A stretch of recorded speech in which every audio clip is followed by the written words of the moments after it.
Hi friends, భవిష్యత్తులో super కంప్యూటర్ల కన్నా ఎన్నో రెట్లు శక్తివంతంగా పనిచేస్తాయని భావిస్తున్న క్వాంటమ్ కంప్యూటర్ల అభివృద్ధిలో ఒక ప్రధాన సవాల్ ఉంది. చిన్నపాటి లోపాలు, పరిసరాల ప్రభావం వల్ల వాటి పనితీరు దెబ్బతినే అవకాశం ఉంటుంది. ఇప్పుడు జపాన్ శాస్త్రవేత్తలు ఈ సమస్యను తగ్గించగల కొత్త క్వాంటమ్ పద్ధతిని ప్రతిపాదించారు. ఆ ఆవిష్కరణ ప్రత్యేకత ఏంటో ఇప్పుడు చూద్దాం. ఈ పరిశోధనను జపాన్లోని రైకిన్ సెంటర్ ఫర్ క్వాంటమ్ కంప్యూటింగ్కు చెందినటువంటి ఫ్రాంకో నోరి, ఆడమ్ మిరానోవిచ్, డెంగ్ గావో లై బృందం నిర్వహించింది. పరిశోధన ఫలితాలు నేచర్ కమ్యూనికేషన్స్ జర్నల్లో ప్రచురితమయ్యాయి.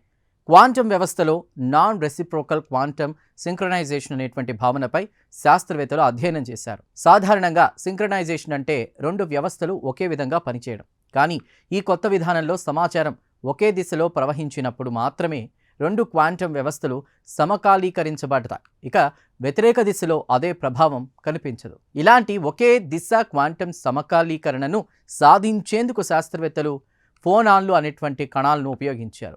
ఫోనాన్లు అంటే శబ్ద తరంగాలకు సంబంధించిన క్వాంటమ్ కణాలు. గతంలో ప్రతిపాదించిన ఇలాంటి పద్ధతులు తయారీ లోపాలు లేదా పరిసరాల నుంచి వచ్చేటువంటి శబ్ద ప్రభావాలకు చాలా సున్నితంగా ఉండేవి.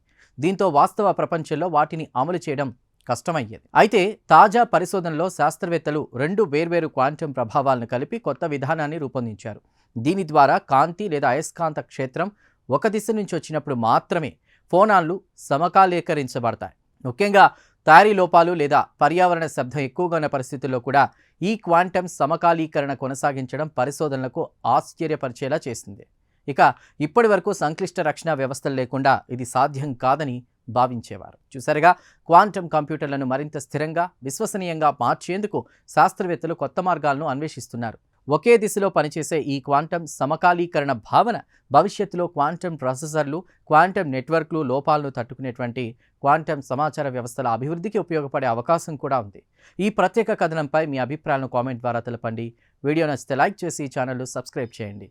Thank you.